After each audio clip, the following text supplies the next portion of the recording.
చంద్రబాబు నాయుడు గారి సంపద సృష్టి మాత్రం ఓ రేంజ్లో ఉంది. గత 2024-2025 ఆర్థిక సంవత్సరంలో 1.5 లక్షల కోట్లకు పైగా అప్పు చేశాడు. తర్వాత ఈ ఆర్థిక సంవత్సరంలో 2025-2026 ఆర్థిక సంవత్సరంలో 3 నెలల్లోనే 26,750 కోట్లు అప్పు చేశాడు. ఈ గత 3 నెలల్లోనే ఏప్రిల్ 3వ తేదీ 5,750 కోట్లు అప్పు చేశాడు. మే 6వ తేదీ 7,000 కోట్లు మొన్నే. తర్వాత పోయిన నెల. తర్వాత జూన్ 3వ తేదీ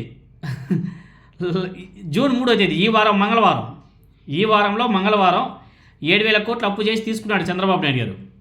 మళ్ళీ ఇదే నెలలో మళ్ళీ నెక్స్ట్ మంగళవారం, రాబోయే మంగళవారం జూన్ 10వ తేదీకి 7,000 కోట్లు కావాలని చెప్పేసి మళ్ళీ ఇండియన్ పెట్టాడు ఆర్బీఐకి.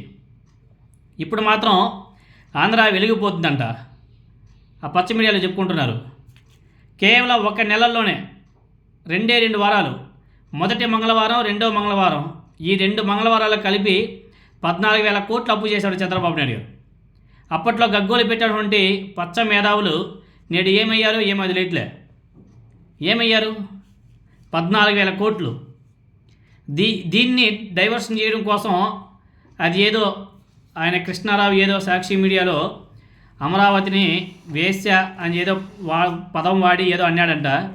దాన్ని ఎల్లో మీడియాలో పెద్దగా చూపించి పెద్ద మాట్లాడుతున్నారు. ఇక్కడ చంద్రబాబు నాయుడు గారు 14,000 కోట్లు అప్పు చేసేస్తున్నాడు 2 వారాల్లోనే. ఈ గత 3-4 నెలల్లోనే 26,750 కోట్లు అప్పు చేశాడు. దీని గురించి ఎక్కడ కానీ పచ్చ మీడియాలో డిబేట్లు లేవు. పచ్చ మీడియాలో దీని గురించి సొల్లు లేదు, ఎవరు మాట్లాడడం లేదు. ఆయన ఎవరో ఎక్కడో ఏదో అమరావతిని వేశారంట. దాని పెద్ద నేషనల్ ఇష్యూ, ఇంటర్నేషనల్ ఇష్యూ అయినట్టు దాన్ని డిబేట్లో పెట్టుకోండి. ఆ సమయంగా ఒక పక్క మూర్తిగాడు, ఇంకొక వైపు ఎల్లమండల సాంబ, ఇంకొక వైపు ఆ వెంకటకృష్ణ డిబేట్లు పెట్టి దాని మీద పెద్ద సొల్లు మాట్లాడుతున్నారు.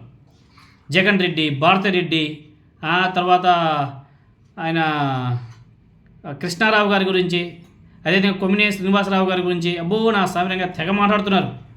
ఇక్కడ చంద్రబాబు నాయుడు గారు అప్పుల మీద అప్పులు చేసుకుంటూ పోతున్నాడు. ఈ అప్పుల గురించి మాట్లాడండి అయ్యా. మీరు గతంలో ఏమో భలే గగ్గోలు పెట్టారు కదా, జగన్మోహన్ రెడ్డి అప్పు చేశాడు, జగన్మోహన్ రెడ్డి అప్పు చేసి పని చేశాడని చెప్పేసి మాట్లాడారు కదా. ఇప్పుడు చంద్రబాబు నాయుడు గారు ఏం చేస్తున్నాడు? ఆయన కూడా అప్పు చేసి పంచడంలే. ఆయన అప్పు చేసి ఏం చేస్తున్నాడో ఆయనకి అర్థం కావడంలే. 2 వారాల్లో 14,000 కోట్లు లేదు స్వామి దేవుడా. ఈ విధంగా అయితే రాష్ట్రం ఇంకేమైపోతుందో ఏమో.